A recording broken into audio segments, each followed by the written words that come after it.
Hi friends, welcome to my channel. ಇನ್ನು ಇವತ್ತು ಬಂದು ಶನಿವಾರ ಆಗಲೇ ಅಡುಗೆ ಸ್ಟಾರ್ಟ್ ಮಾಡಿದ್ದೆ. ಟೈಮ್ ಬಂದು 6:45 ಅಷ್ಟೇ. ಇನ್ನು ನನ್ನ ಅಳಿಯ ನೋಡ್ಬೋದು, ಟಿ ವಿ ನೋಡ್ತಾ ಇದ್ದಾನೆ. ಇನ್ನು ಚಿಕ್ಕಮ್ಮರು ಕೂಡ ಊರಿಗೆ ಹೋಗ್ತಾ ಇದ್ದಾರೆ ಇವತ್ತು. ಇನ್ನು ಹಬ್ಬಕ್ಕೆ ಬಂದಿದ್ದರು ನಮ್ಮ ಚಿಕ್ಕಮ್ಮರು, ಅದಕ್ಕೋಸ್ಕರ ಇವತ್ತು ಹೋಗ್ತಾರೆ. ಇನ್ನು ಅವ್ರಿಗೆ 9 ಗಂಟೆಗೆ ಬಸ್ ಇದೆ. 9 ಗಂಟೆ ಒಳಗಡೆನೇ ಅಲ್ಲಿ ಹೋದರೆ ಗೇಟ್ ಹತ್ರ ಹೋಗಬೇಕು. ಸ್ವಲ್ಪ 2 ಕಿಲೋಮೀಟ್ರ್ ಆಗುತ್ತೆ. ಅಲ್ಲಿಗೆ ಹೋದರೆ ಮಾತ್ರ ಬಸ್ ಸಿಗುತ್ತೆ ಅವ್ರಿಗೆ. ಅದಕ್ಕೋಸ್ಕರ ಇನ್ನು ಅಡುಗೆ ಕೆಲಸ ಸ್ಟಾರ್ಟ್ ಮಾಡ್ಕೊಂಡಿದ್ದೀನಿ. ಇನ್ನು ನಮ್ಮ ಗುಂಡ ಕೂಡ ಮಲ್ಕೊಂಡಿದ್ದ, ಅವನು ಎದ್ದಿರಲಿಲ್ಲ. ಮತ್ತು ಅವನು ಎದ್ದೋಳವರೆಗೂ ವೆಯ್ಟ್ ಮಾಡೋದಕ್ಕೆ ಆಗೋದಿಲ್ಲ. ಸ್ವಲ್ಪ ಲೇಟಾಗಿ ಎದ್ದೊಳ್ತಾನೆ. ಅದಕ್ಕೋಸ್ಕರ ಇನ್ನು ಸ್ವಲ್ಪ ಜಾಗ ಇತ್ತಲ್ಲ ಈ ಕಡೆ ಸ್ಟವ್ ಹತ್ರ, ಹಾಗೆ ಸ್ವಲ್ಪ ಕಸ ಗುಡಿಸ್ಕೊಂಡು ನೀಟಾಗಿ ಸ್ಟವ್ ಎಲ್ಲ ತೊಳೆದ್ಬಿಟ್ಟು ಇನ್ನು ಅಡುಗೆ ಕೆಲಸ ಸ್ಟಾರ್ಟ್ ಮಾಡಿದೆ. ಇನ್ನು ಅಡುಗೆ ಬಂದರೆ ಸಿಂಪಲ್ಲಾಗಿ ಬಜ್ಜಿ ಮಾಡಿದ್ದೆ. ಬದನೆಕಾಯಿ, ಆಲೂಗೆಡ್ಡೆ, ಟೊಮೊಟೊ, ಹಸಿರುಮೆಣ್ಸಿನ್ಕಾಯಿ ಮತ್ತೊಂದು ಸ್ವಲ್ಪ ಗೋರಿಕಾಯಿ ಇದ್ವು. ಗೋರಿಕಾಯಿ ಅಂದರೆ ಜೋಳಕಾಯಿ ಅಂತಾರಲ್ವ ಅವೆಲ್ಲ ಹಾಕ್ಬಿಟ್ಟು ಬೇಯಿಸ್ಬಿಟ್ಟು ಇನ್ನು ಬಜ್ಜಿ ಮಾಡಿ ಇವಾಗ ಒಗ್ಗರಣೆ ಹಾಕ್ತಾಯಿದ್ದೀನಿ. ತುಂಬ ಚೆನ್ನಾಗಿರುತ್ತೆ ಟೇಸ್ಟು, ಮತ್ತು ಬೇಗ ಕೂಡ ಆಗುತ್ತೆ. ಇನ್ನು ಅನ್ನ ಕೂಡ ಆಗಿತ್ತು, ಆಗಲೇ ಕುಕ್ಕರ್ಗೆ ಅನ್ನಕ್ಕೆ ಇಟ್ಟಿದ್ದೆ. ಇನ್ನು ನೈಟ್ದು ಸ್ವಲ್ಪ ಅನ್ನ ಮಿಕ್ಕಿತ್ತು, ಅದನ್ನೇ ಹಾಕ್ಬಿಟ್ಟು ಮುದ್ದೆ ಮಾಡೋಣ ಅಂತ ಹೇಳಿ ಇನ್ನು ಮುದ್ದೆ ಕೂಡ ಇಡೋಣ ಅಂತೇಳಿ ಫಸ್ಟ್ ಇದೆಲ್ಲ ಒಗ್ಗರಣೆ ಹಾಕ್ಕೊತಾ ಇದ್ದೀನಿ. ಇನ್ನು ಅನ್ನ ಕೂಡ ಆಗಿತ್ತಲ್ಲ. ಇನ್ನು ಮಕ್ಕಳು ಬಂದು ಬೆಳಗ್ಗೆನೇ ಮುದ್ದೆ ತಿನ್ನಲ್ಲ ಅವರು, ಇನ್ನು ಅನ್ನ ತಿಂತಾರೆ. ಇನ್ನು ಚಿಕ್ಕಮ್ಮನಿಗೆ ಅವ್ರಿಗೆಲ್ಲ ಮುದ್ದೆ ಬೇಕಲ್ಲ. ಇನ್ನು ಮಕ್ಕಳಿಗೆ ಇಟ್ಕೊಟ್ಬಿಟ್ಟು ಆಮೇಲೆ ಮುದ್ದೆ ಮಾಡೋಣ ಅಂತ ಹೇಳಿ ಇನ್ನು ಇವಾಗ ಬಜ್ಜಿಗೆಲ್ಲ ಒಗ್ಗರಣೆ ರೆಡಿ ಮಾಡ್ಕೊತಾ ಇದ್ದೀನಿ. ಇನ್ನು ಇಲ್ಲೇ ಮಲ್ಕೊಳ್ಳೋದು, ಅಡುಗೆನೂ ಎಲ್ಲ ಕೆಲಸನೂ ಇಲ್ಲೇ ಅಲ್ವಾ. ರೂಮ್ ತುಂಬ ಚಿಕ್ಕದು. ಇನ್ನು ಇರೋ ಐಟಮ್ ಎಲ್ಲ ಎತ್ತಿಟ್ಬಿಟ್ಟಿದ್ದೀನಿ. ಎಷ್ಟು ಬೇಕು ಅಷ್ಟು ಮಾತ್ರ ಇಟ್ಕೊಂಡಿದ್ದೀನಿ ಅಷ್ಟೇ. ಮತ್ತು ಜಾಸ್ತಿ ಕೂಡ ಅಳ್ಕೊಳಂಗೆ ಇಲ್ಲ, ಮತ್ತು ಓಡಾಡೋಕೆ ಕೂಡ ಜಾಗ ಇರಲ್ಲ ಒಂದೊಂದ್ಸತಿ, ಆ ಥರ ಇಕ್ಕಟ್ಟಾಗ್ಬಿಡುತ್ತೆ. ಅದಕ್ಕೋಸ್ಕರ ಅವಾಗಿನ ಕೆಲಸ ಅವಾಗಲೇ ಎಲ್ಲ ಮುಗಿಸ್ಕೊಂಡ್ಬಿಡ್ತೀನಿ ನಾನು. ಇನ್ನು ಗುಂಡ ಸ್ವಲ್ಪ ಲೇಟಾಗಿ ಎದ್ದೊಳ್ತಾನೆ, ಇವಾಗ ಚೆನ್ನಾಗಿ ನಿದ್ದೆ ಮಾಡ್ತಾನಲ್ಲ, ಅವ್ನಿಗೆ ಡಿಸ್ಟರ್ಬ್ ಆಗಬಾರ್ದು ಅನ್ನೋಗೋಸ್ಕರ ನಾನು ಅವನಿಗೆ ಅದ್ರ ಡಿಸ್ಟರ್ಬ್ ಆಗೋಕೆ ಬಿಡೋದಿಲ್ಲ. ಒಂದು ಸ್ವಲ್ಪ ಸೈಲೆಂಟಾಗಿ ಕೆಲಸ ಮಾಡ್ಕೊತಾ ಇರ್ತೀನಿ. ಪಾತ್ರೆ ತೊಗೊಳ್ಳೋದಾಗಲಿ, ಏನಾದರೂ ಬೇಕಂದರೆ ತೊಗೊಳ್ಳೋದಾಗಲಿ ಸ್ವಲ್ಪ ನಿಧಾನಕ್ಕೆ ತೊಗೊತಾ ಇರ್ತೀನಿ. ಇನ್ನು ಚಿಕ್ಕಮ್ಮರು ಬಂದು ಎಲ್ಲರೂ ಕೂಡ ಊರಿಗೆ ಹೊರಟೋದ್ರು. ಇನ್ನು ಅವ್ರು ಊರಿಗೆ ಹೋದ್ರಿ. ಇನ್ನು ನಮ್ಮ ಚಿಕ್ಕಮ್ಮ ಕೂಡ ಕೆಲ್ಸಕ್ಕೆ ಹೋದ್ರು ಇವತ್ತು. ಕೆಲ್ಸಕ್ಕೆ ಹೋಗಿದ್ರಲ್ಲ, ಸರಿ ಬಿಡ ಅಂತೇಳ್ಬಿಟ್ಟು ಇನ್ನು ಕೆಲಸ ಎಲ್ಲ ನನ್ನದು ಕೆಲಸ, ನನ್ನ ಮನೆ ಕೆಲಸ ಎಲ್ಲನೂ. ಇನ್ನು ಚಿಕ್ಕಮ್ಮರ ಮನೆ ಕೆಲಸ ಕೂಡ ನಾನೇ ಮಾಡಬೇಕಾಗುತ್ತೆ. ಅವ್ರು ಬೆಳಗ್ಗೆ ಅಷ್ಟೊತ್ತಿಗೆ ಎದ್ದು ಹೋಗ್ಬಿಡ್ತಾರೆ, 7:30 ಅಷ್ಟೊತ್ತಿಗೆ ಹೋಗ್ಬಿಡ್ತಾರೆ ಒಪ್ಪಂದಕ್ಕೆ. ಅದಕ್ಕೋಸ್ಕರ ಇನ್ನು ಆ ಮನೆ ಕೆಲಸ ಈ ಮನೆ ಕೆಲಸ ಎಲ್ಲ ಕೂಡ ಮಾಡ್ಕೋಬೇಕು. ಟೈಮ್ ತೊಗೊಂಡು ಮಾಡ್ಕೊತಾ ಇರ್ತೀನಿ ನಿಧಾನಕ್ಕೆ. ಏನು ಅಷ್ಟೊಂದು ಆತರ ಪಟ್ಟೆ ಏನು ಮಾಡೋದಿಲ್ಲ. ತುಂಬ ಕೆಲಸ ಫ್ರೆಂಡ್ಸು, ನಿಜವಾಗ್ಲೂ ಒಂದು ಸ್ವಲ್ಪ ವೀಡಿಯೋ ಮಾಡ್ಕೊಳ್ಳೋದು ಕೂಡ ಆಗೋದಿಲ್ಲ. ವೀಡಿಯೋ ಮಾಡಿಕೊಂಡ್ರೆ ಸ್ವಲ್ಪ ಕೆಲಸ ಜಾಸ್ತಿ ಇರುತ್ತಲ್ಲ, ಕೆಲಸ ಆಗಲಿ ಫಸ್ಟ್ ಅನ್ನೋ ಥರ ಆಗಿಬಿಡುತ್ತೆ. ಅದಕ್ಕೆ 2 ದಿನದಿಂದ ನಾನು ವ್ಲಾಗೇ ಹಾಕಿಲ್ಲ ಹೇಳ್ಬೇಕಂದ್ರೆ, ಅಷ್ಟು ಕೆಲಸ ಇರುತ್ತೆ ಮನೆಯಲ್ಲಿ. ಇನ್ನು ನಮ್ಮ ತಂಗಿ ಕೂಡ ಹುಷಾರಿರಲಿಲ್ಲ, ಅವಳು ಕೂಡ ಬಂದಿದ್ಲು ಊರಿಗೆ.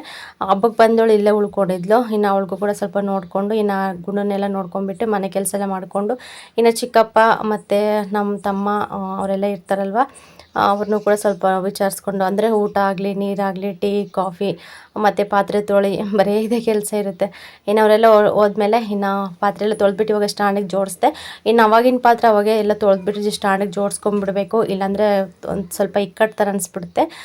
ಇನ್ನು ಕಳಿಸ್ಬಿಟ್ಟು ಇನ್ನು ಸ್ವಲ್ಪ ಕಾಫಿ ಮಾಡೋಣ ಅಂತ ಹೇಳಿ ಸ್ವಲ್ಪ ಕಾಫಿ ಮಾಡ್ಕೊತಾ ಇದ್ದೀನಿ. ತುಂಬ ದಿನ ಆಯಿತು ಕಾಫಿ ಕುಡಿದು, ಎಷ್ಟೋ ದಿನ ಆಯ್ತು ಅನಿಸುತ್ತೆ. ಅದಕ್ಕೆ ಒಂದು 2 ರೂಪಾಯಿ ಕೊಟ್ಟು ಬ್ರೂ ಪಾಕೆಟ್ ತರಿಸ್ಬಿಟ್ಟು ಇವಾಗ ಕಾಫಿ ಮಾಡ್ತಾಯಿದ್ದೀನಿ. ಸ್ಟ್ರಾಂಗಾಗಿ ಕುಡಿಯೋಣ ಸ್ವಲ್ಪ ನಿಧಾನಕ್ಕೆ ಕುತ್ಕೊಂಡು ಅಂತೇಳ್ಬಿಟ್ಟು. ನಿಜವಾಗ್ಲೂ ಕಾಫಿಗೂ ಟೀಗೂ ತುಂಬ ಡಿಫ್ರೆನ್ಸ್ ಇರುತ್ತೆ. ಯಾವಾಗಲೂ ಟೀ ಕುಡಿದು ಒಂದ್ಸತಿ ಕಾಫಿ ಕುಡಿದ್ರಂತೂ ಮೈಂಡ್ ಒಂಥರ ಅನಿಸ್ತಾ ಇರುತ್ತೆ, ಇನ್ನೂ ಒಂದು ಲೋಟ ಕುಡಿಬೇಕು ಅನಿಸ್ತಾ ಇರುತ್ತೆ ಕಾಫಿ, ಅಷ್ಟು ಇಷ್ಟ ಆಗುತ್ತೆ. ಅಂದರೆ ಅಪರೂಪ ಕುಡಿತೀನಿ, ಯಾವಾಗಲೂ ಕೂಡ ಕಾಫಿ ಕುಡಿಯಲ್ಲ, ಜಾಸ್ತಿ ಕುಡಿಲೂ ಬಾರ್ದಲ್ವ, ಅದಕ್ಕೋಸ್ಕರನೂ ಯಾವಾಗನ್ನ ಒಂದು ಟೈಮ್ ಅಷ್ಟೇ. ಇನ್ನು ನನಗೂ ನನ್ನ ತಂಗಿಗೂ 1-2 ಲೋಟ ಮಾಡ್ಕೊತಾ ಇದ್ದೀನಿ. ಇನ್ನು ನನ್ನ ಮಗ ಅಂತೂ ಕೇಳೋದೇ ಬೇಡ. ಅಂಗನವಾಡಿಗೆ ಹೋಗಂತಂದರೆ, ಅಮ್ಮ ನನಗೆ ಜ್ವರ ಬಂದಿದೆ, ಮೈ ಬಿಸಿ ಇದೆ, ಹಿಂಗೆ ಮುಟ್ಟು ನೋಡಮ್ಮ, ನಾನು ಹೋಗಲ್ಲಮ್ಮ ಅಂತ ಏನು ಸುಮ್ಮನೆ ಗೋಳ ಆಡ್ತಾ ಇರ್ತಾನೆ. ಅವನಿಗೆ ಸ್ವಲ್ಪ ಇತ್ತೀಚೆಗೆ ಚೆನ್ನಾಗಿದ್ದಾನೆ, 1 ವಾರದಿಂದ ಪರವಾಗಿಲ್ಲ. ಇನ್ನು ಸೋಮವಾರದಿಂದ ಕಳ್ಸೋಣ ಅಂತ ಹೇಳಿಬಿಟ್ಟು ಇನ್ನು ಎಲ್ಪರಕ್ಕೆ ಬಂದಿದ್ರು ಕರ್ಕೊಂಡು ಹೋಗೋದಕ್ಕೆ. ಇಲ್ಲಕ್ಕ ಸೋಮವಾರದಿಂದ ಕಳಿಸ್ತೀನಿ, ಒಂದು ಸಲ ಇವತ್ತು ನಾಳೆ ಆಡ್ಕೊಳ್ಳಿ ಅಂತ ಹೇಳ್ಬಿಟ್ಟು ಸುಮ್ಮನೆ ಆಗಿದೆ. ಸೋಮವಾರ ಕಳಿಸ್ಬೇಕು, ಇಲ್ಲ ಹಂಗೆ ಬಿಟ್ಬಿಟ್ರಂತೂ ಮಕ್ಕಳು ಅದೇ ಒಂದು 5 ಮಾಡ್ಕೊಂಡು ಇದ್ಬಿಡ್ತಾರೆ ಅಷ್ಟೇ. ಒಂಥರ ಬೇಜಾರಾಗ್ತಾ ಇರುತ್ತೆ, ಬಟ್ ಕಳಿಸ್ಲೇಬೇಕಲ್ವ, ಅನಿವಾರ್ಯ. ಅದಕ್ಕೋಸ್ಕರ ಇನ್ನು ಅದನ್ನೇ ಹೇಳ್ತಾ ಇದ್ದೀನಿ, ನೀನು ತುಂಬ ತರಲೆ ಮಾಡ್ತಾ ಇದೀಯ, ನೀನು ಕೋಪ ಮಾಡ್ಕೊಳ್ತಾ ಇದ್ದೀನಿ. ಎಷ್ಟು ಕೋಪ ಮಾಡ್ಕೊಂಡ್ರೆ ಅಷ್ಟೇ, ಎಲ್ಲ ಫುಲ್ಲು ಡಬಲ್ ಕೆಲಸ ಇರ್ತಾನೆ ಅವನಂತೂ, ಮನೆ ಹತ್ರ ಇದ್ರಂತೂ. ಇನ್ನು ಅದಕ್ಕೋಸ್ಕರ ಅದನ್ನೇ ಹೇಳ್ತಾ ಇದ್ದೆ, ಅಮ್ಮ ನಾನು ಹೋಗೋದಿಲ್ಲಮ್ಮ, ನಂಗೆ ಜ್ವರ ಬಂದಿದ್ದಾವೆ, ಆಗಿದ್ದಾವೆ, ಹಂಗೆ ಹಿಂಗೆ ಅಂತ ಸುಮ್ಮನೆ ಸತಾಯಿಸ್ತಾ ಇದ್ದ.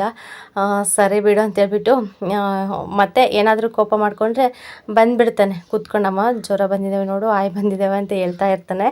ಅವ್ರು ಹೆಂಗೆ ಕಲ್ತ್ಕೊತಾರೆ, ಹೆಂಗೆ ಹೇಳೋದು ಕಲ್ತ್ಕೊತಾರೆ ಗೊತ್ತೇ ಇರಲ್ಲ ಮಕ್ಕಳು, ಅಷ್ಟು ಇದು. ಇನ್ನು ಮುಗೀತು, ಇನ್ನು ನಾವು ಒಂದು 5 ವರ್ಷ 6 ವರ್ಷವರೆಗೂ ಸ್ವಲ್ಪ ಮುದ್ದು ಮಾಡ್ಬೋದು ಅಷ್ಟೇ. ಇನ್ನು ಮಿಡ್ಲ್ ಸ್ಕೂಲ್ಗೆ ಅಲ್ಲಿ ಇಲ್ಲಿ ಹೋದಾಗಂತೂ ಇನ್ನು ಅವ್ರನ್ನ ಸರಿಯಾಗಿ ಮುದ್ದು ಮಾಡೋಕ್ಕೂ ಆಗಲ್ಲ, ಅವ್ರ ಜೊತೆ ಟೈಮ್ ಸ್ಪೆಂಡ್ ಮಾಡೋದಕ್ಕೆ ಆಗೋದಿಲ್ಲ, ಅಷ್ಟು ಮಿಸ್ ಮಾಡ್ಕೊಂಡ್ಬಿಡ್ತೀವಿ ಇನ್ಮೇಲೆ ಮಕ್ಕಳು ದೊಡ್ಡವ್ರು ಆಗ್ತಾ ಅದಕ್ಕೆ ಯಾವ್ಯಾವ ಟೈಮಲ್ಲಿ ಏನೇನು ಪ್ರೀತಿ ಕೊಡಬೇಕು ಅದೆಲ್ಲ ಕೊಟ್ಬಿಡಬೇಕು. ಈಗಲೂ ಅಷ್ಟೇ ಯಾವಾಗಲೂ ಆಟಾಡ್ತಾ ಇರ್ತಾನಲ್ವ, ನನಗಂತೂ ಅವ್ನು ಆಟಾಡ್ತಾ ಇದ್ದರೆ ಭಾಳ ಮಿಸ್ ಮಾಡ್ಕೊತೀನಿ ಅವನ್ನ ಅನ್ನೋ ಒಂದು ಫೀಲ್ ಬಂದುಬಿಡುತ್ತೆ. ಹತ್ರಕ್ಕೆ ಬರೋದಿಲ್ಲ, ಅವನು ಪಾಡಿಗೆ ಅವನು ಆಟಾಡ್ತಾ ಇರ್ತಾನೆ. ಮತ್ತು ಊಟ ಮಾಡಿಸ್ತೀನಲ್ಲ ಅವಾಗ ಮಾತ್ರ ಬರ್ತಾ ಇರ್ತಾನೆ, ತೊಡೆ ಮೇಲೆ ಕೂತ್ಕೊಳ್ಳಲ್ಲ, ಏನೋ ಒಂಥರ ಕೈಗೆ ಸಿಗೋದಿಲ್ಲ ಅನ್ನೋ ಒಂದು ಫೀಲ್ ಬಂದುಬಿಡುತ್ತೆ. ಅಷ್ಟು ಮಿಸ್ ಮಾಡ್ಕೊತಿದ್ದೀನಿ, ಇವಾಗಲೇ ಆ ಫೀಲ್ ಕಾಡ್ತಾ ಇದೆ ನನಗೆ. ಇನ್ನು ಸ್ಕೂಲ್ಗೆ ಅಲ್ಲಿ ಇಲ್ಲಿ ಹೋದ ತಕ್ಷಣ ಇನ್ನು ಅಷ್ಟೇ, ಏನೇ ಹೇಳಿ ಮಕ್ಕಳನ್ನ ಒಂದು 5 ವರ್ಷ 6 ವರ್ಷ ಅಷ್ಟೇ ನಮ್ಮ ಜೊತೆಗಿರೋದು, ಆಮೇಲೆ ನೆಕ್ಸ್ಟ್ ನಮ್ಮ ಕೈಗೆ ಸಿಗೋದೇ ಇಲ್ಲ ಅವರು. ಸ್ಕೂಲ್ಗೆ ಹೋಗೋದು ಬರೋದು ಅದೇ ಕೆಲಸ ಆಗ್ಬಿಡುತ್ತೆ. ಇನ್ನು ನನ್ನ ತಂಗಿ ಕೂಡ ತುಂಬ ಹುಷಾರಿಲ್ಲ, ಇನ್ನು ಇಲ್ಲಿಗೆ ಬಂದಿದ್ದಲ್ವ, ಇನ್ನು ಕಾಫಿ ಮಾಡ್ಕೊಂಡು ಕುಡಿತಾ ಇದ್ದೀವಿ.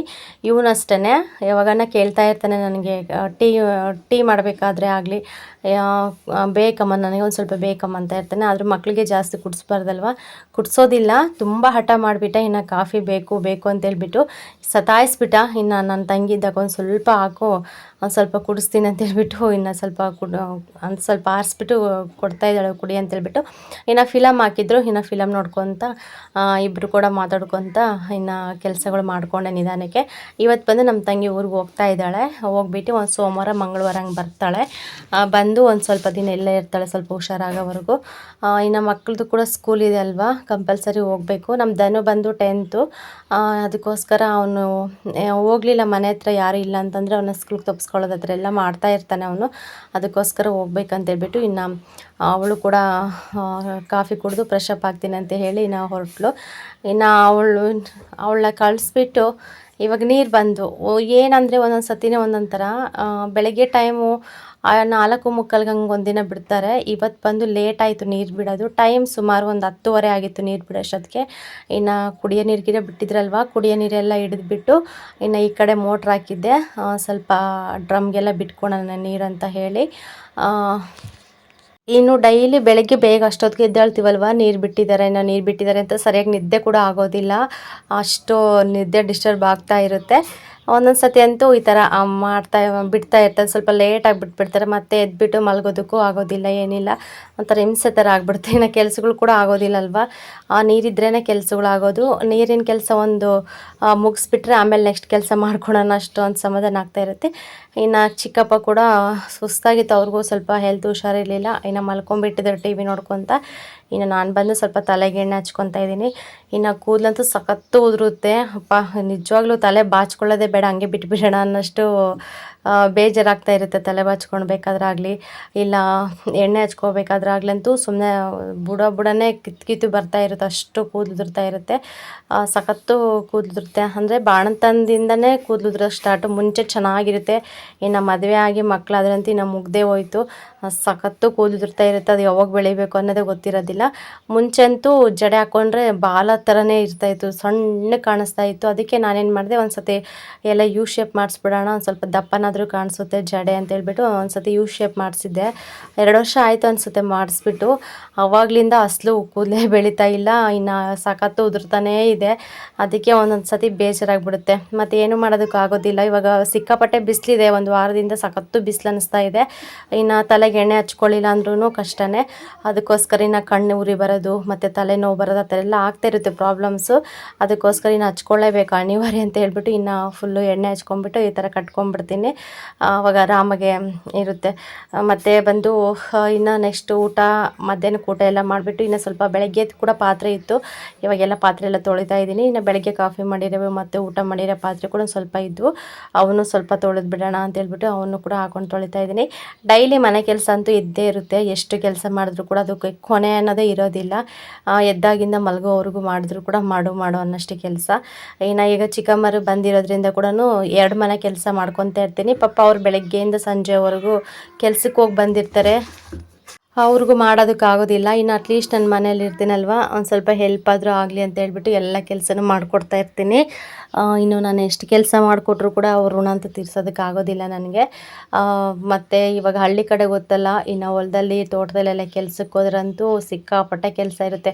ಇನ್ನು ಒಪ್ಪಂದ ತಗೊಂಡು ಕೆಲಸ ಮಾಡಿದ್ರಂತೂ ಇನ್ನು ಹೇಳೋದಕ್ಕೆ ಆಗೋದಿಲ್ಲ, ಅಷ್ಟು ಕೆಲಸ. ಇನ್ನು ಚಿಕ್ಕಮ್ಮ ಸ್ವಲ್ಪ ದಪ್ಪ ಇದ್ದಾರಲ್ವ, ಅದಕ್ಕೋಸ್ಕರ ಅವ್ರ ಕೈಲಿ ಜಾಸ್ತಿ ದೂರ ಇರುತ್ತೆ ಹೊಲ ತೋಟ, ಎಲ್ಲ ನಡ್ಕೊಂಬರೋಷ್ಟೊತ್ತಿಗೆ ಸುಸ್ತಾಗ್ಬಿಡ್ತಾರೆ ಅಲ್ಲಿಂದ.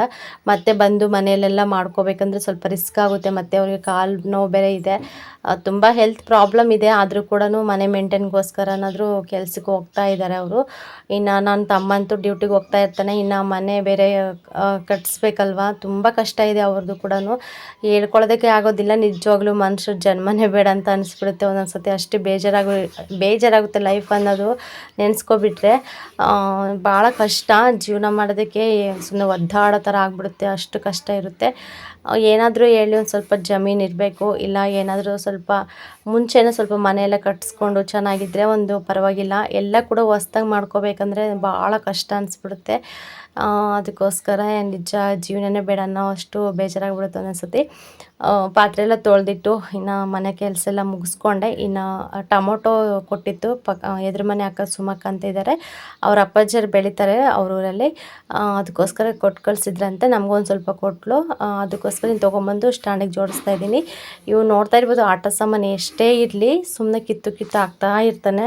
ಅದು ಕಿತ್ತಾಕ್ದಂಗೆಲ್ಲ ಮತ್ತೆ ತೊಗೊಂಬಂದು ಅಮ್ಮ ಸರ್ವ್ ಮಾಡಿಕೊಡು ಅಂತ ಹೇಳ್ಬಿಟ್ಟು ಇತ್ತಲ್ಲೇ ತಿಂತಾ ಇರ್ತಾನೆ. ನೋಡ್ತಾ ಇರ್ಬೋದು. ಇನ್ನು ಕಾಯೆಲ್ಲ ಒಂದು ಕೆಳಗಡೆ ಸ್ಟೆಪ್ಪಿಗೆ ಜೋಡಿಸ್ದೆ. ಇನ್ನು ಹಣ್ಣು ಡೈಲಿ ಯೂಸ್ ಮಾಡ್ತೀವಲ್ವ, ಒಂದು ಸ್ವಲ್ಪ ಹಣ್ಣಾಗಿದ್ದು ಇವೆಲ್ಲ ಕೂಡ ಮೇಲೆ ಜೋಡಿಸ್ಕೊತಾ ಇದ್ದೀನಿ ಮೇಲೆ ಸ್ಟೆಪ್ಗೆ. ಚೆನ್ನಾಗಿತ್ತು ಟೊಮೊಟೊ. ಇವಾಗ ಟೊಮೊಟೊ ರೇಟ್ ಬಂದು ತುಂಬ ಜಾಸ್ತಿ ಆಗಿದೆ. ಅಂದರೆ ಒಂದೊಂದು ಕಡೆ ಒಂದೊಂದು ರೇಟ್ ಇದೆ. ಟೊಮೊಟೊ ಒಂದು 30 ರೂಪಾಯಿ, 40 ರೂಪಾಯಿ, 50 ರೂಪಾಯಿ ಸಮೇತ ಮಾರ್ತಾ ಇದ್ದಾರೆ. ಅಷ್ಟು ರೇಟ್ ಆಗಿದೆ ಟೊಮೊಟೊ. ಇನ್ನೆಲ್ಲ ಜೋಡಿಸ್ದೆ. ಇನ್ನು ಇದು ಬಂದು ಮೊನ್ನೆ ಜಾತ್ರೆ ಆಯ್ತಲ್ವ, ಮಾರಮ್ಮನ ಜಾತ್ರೆ. ನನ್ನ ತಮ್ಮ ಜಾತ್ರೆಗೆ ಹೋಗಿದ್ದ. ಫಸ್ಟ್ ಟೈಮ್ ಅವನು ಈ ಥರ ಬಳೆ ತಂದು ಕೊಟ್ಟಿದ್ದೆ ನನಗೆ. ಅವನು ಯಾವಾಗಲೂ ಕೂಡ ತರ್ತಾ ಇರಲಿಲ್ಲ, ಮರೆತು ಬರ್ತಾ ಇದ್ದ. ಇನ್ನೊಂದು ಏನಂದರೆ, ಗಂಡು ಮಕ್ಳು ಯಾವಾಗಾದ್ರೂ ತಂದ್ರಂತೂ ಅಭ್ಯಾಸ ಇರುತ್ತೆ, ಯಾವಾಗಲೂ ತರೋದಿಲ್ಲಲ್ವ, ಅಷ್ಟೊಂದು ಅಭ್ಯಾಸ ಇರಲ್ಲ ಅವರಿಗೆ, ಸೈಜ್ ಕೂಡ ಗೊತ್ತಾಗೋದಿಲ್ಲ. ಅದಕ್ಕೋಸ್ಕರ ಫಸ್ಟ್ ಟೈಮ್ ತಂದಿದ್ದ. ತುಂಬ ಖುಷಿಯಾಗಿತ್ತು. ನಾನು ಅವನ್ನ ಓಪನ್ನೇ ಮಾಡಿರಲಿಲ್ಲ, ಬಿಚ್ಚಿರಲಿಲ್ಲ ಯಾವ ಥರ ಇದೆ ಬಳೆ ಅಂತೇಳ್ಬಿಟ್ಟು. ಇನ್ನು ಟೊಮೊಟೊ ಸ್ಟ್ಯಾಂಡ್ ಇತ್ತಲ್ವ ಅದರೊಳಗೆ ಹಾಕಿದ್ದೆ. ಇವಾಗ ಟೊಮೊಟೊ ಎಲ್ಲ ಜೋಡಿಸಿದ್ನ, ಇವು ಎತ್ತಿಡೋಣ ಅಂತೇಳ್ಬಿಟ್ಟು ನೋಡೋಣ ಬಿಚ್ಚಿ ಕಲರ್ ಯಾವ ಥರ ಇದೆ ಅಂತೇಳ್ಬಿಟ್ಟು ನೋಡ್ತಾ ಇದ್ದೀನಿ. ಫಸ್ಟ್ಗೆ ತೊಗೊಂಡಿದ್ದೆ ಅಲ್ವ ಬಳೆ, ಸ್ವಲ್ಪ ಚೆನ್ನಾಗಿತ್ತು. ಏನೇ ಹೇಳಿ ಕ್ವಾಲಿಟಿ ಇಲ್ಲ ಬಳೆ. ಮತ್ತು ಸ್ವಲ್ಪ ಇದು ಮಾಡಿದ್ರು ಕೂಡ ಹಂಗೆ ಒಡೆದೋಗುತ್ತೆ, ಫುಲ್ಲು ತೆಳು ಇತ್ತು. ಏನಂದರೆ ಸುಮ್ಮನೆ ಡಿಸೈನ್ ಮಾಡಿಬಿಟ್ಟು ಸುಮ್ಮನೆ ಇಟ್ಟಿರ್ತಾರೆ, ಡಜನ್ ಪ್ಯಾಕ್ ಮಾಡಿ ಇಟ್ಬಿಟ್ಟಿರ್ತಾರೆ ಮುಂಚೆನೇ. ಅವನು ನೋಡಿದ ತಕ್ಷಣವೇ ಕಣ್ಣಿಗೆ ಒಂಥರ ಅಟ್ರಾಕ್ಷನ್ನಾಗಿ ಕಾಣಿಸುತ್ತಲ್ಲ, ಚೆನ್ನಾಗಿದೆ ಬಳೆ ಅಂತ ಅನಿಸ್ಬಿಡುತ್ತೆ ಅವ್ರಿಗೆ. ಇನ್ನು ಹೆಣ್ಮಕ್ಳಾದರೆ ನೋಡ್ತಿರ್ತೀವಿ ನಾವು, ಗೊತ್ತಿರುತ್ತಲ್ವ ಕ್ವಾಲಿಟಿ ಯಾವ ಥರ ಇದೆ ಅಂತೇಳ್ಬಿಟ್ಟು, ನಮ್ಗೆ ಈಸಿಯಾಗಿ ಗೊತ್ತಾಗುತ್ತೆ. ಬಟ್ ಗಂಡು ಮಕ್ಕಳೆಲ್ಲ ಗೊತ್ತಾಗೋದಿಲ್ಲ, ಯಾವ ಚೆನ್ನಾಗಿ ಕಾಣಿಸ್ತಾವೋ ತೊಗೊಂಬಂದುಬಿಡ್ತಾರೆ. ಬಟ್ ರೇಟ್ ಕೂಡ ಅವರು ಚೌಕಾಸಿ ಮಾಡಲ್ಲ, ಅವ್ರು ಎಷ್ಟು ಹೇಳ್ತಾರೆ ಅಷ್ಟೇ ಕೊಟ್ಬಿಟ್ಟು ತೊಗೊಂಬರ್ತಾರೆ. ಇನ್ನು ಬಳೆ ಎಲ್ಲ ನೋಡಿಬಿಟ್ಟು ಮತ್ತೆ ಪ್ಯಾಕ್ ಮಾಡಿಟ್ಟು, ಇನ್ನು ಸಂಜೆಗೆ ಬಂದು ಸ್ವಲ್ಪ ಹೆಸ್ರು ಕಾಳು ಬಸ್ಸಾರು ಮಾಡೋಣ ಅಂತ ಹೇಳ್ಬಿಟ್ಟು ಇನ್ನು ಎಲ್ಲ ಜೋಡಿಸ್ಕೊಂಬಿಟ್ಟು ಇವಾಗ ಒಗ್ಗರಣೆ ಕೊಡ್ತಾಯಿದ್ದೀನಿ ಕಾಳಿಗೆ. ಮತ್ತು ಬಸ್ಸಾರು ರೈಸ್ ಮಾಡಿದ್ದೆ ಚಿಕ್ಕಮ್ಮ ಬರೋಷ್ಟೊತ್ತಿಗೆ. ಓಕೆ ಫ್ರೆಂಡ್ಸ್, ಇವತ್ತಿನ ವ್ಲಾಗ್ ಇಷ್ಟ ಆಗಿರುತ್ತೆ. ಯಾರಿಗಾದರೂ ಇಷ್ಟ ಆದರೆ ಲೈಕ್ ಮಾಡಿ, ಕಮೆಂಟ್ ಮಾಡಿ, ಶೇರ್ ಮಾಡಿ. ಹಾಗೆ ಯಾರಾದರೂ ಹೊಸ್ದಾಗಿ ನನ್ನ ಚಾನಲ್ ನೋಡಿದ್ರೆ ಪ್ಲೀಸ್ ಸಬ್ಸ್ಕ್ರೈಬ್ ಮಾಡ್ಕೊಂಡು ಚಾನಲ್ ನೋಡಿ, ಹಾಗೆ ಸಪೋರ್ಟ್ ಮಾಡಿ, ಹಾಗೆ ಕಮೆಂಟ್ ಮಾಡಿ ವೀಡಿಯೋಸ್ ಯಾವ ಥರ ಬರ್ತಾಯಿದೆ ಅಂತ ಹೇಳಿಬಿಟ್ಟು. 2 ದಿನ ಆಯಿತು ನಾನು ವೀಡಿಯೋನೇ ಹಾಕಲಿಲ್ಲ, ಒಂಥರ ಬೇಜಾರಾಗ್ತಾಯಿದೆ ನನಗೂ ಕೂಡ. ಡೈಲಿ ನೋಡೋರಿಗೆ ತುಂಬ ಮಿಸ್ ಮಾಡ್ಕೊತಾ ಇರ್ತಾರೆ, ಕಮೆಂಟ್ಸ್ ಬರ್ತಾ ಇರುತ್ತೆ. 2 ದಿನ ಒಂದಿನ ವೀಡಿಯೋ ಹಾಕಲಿಲ್ಲ ಅಂದರೆ ವೀಡಿಯೋ ಹಾಕಿ ಸಿಸ್ಟರ್ ಯಾಕೆ ಹಾಕೋದಿಲ್ಲ ಅಂತೇಳ್ಬಿಟ್ಟು ನೆಕ್ಸ್ಟ್ ಸೋಮವಾರದಿಂದ ಡೈಲಿ ವೀಡಿಯೋಸ್ ಹಾಕ್ತಾ ಇರ್ತೀನಿ ಫ್ರೆಂಡ್ಸ್. ಸಿಗೋಣ.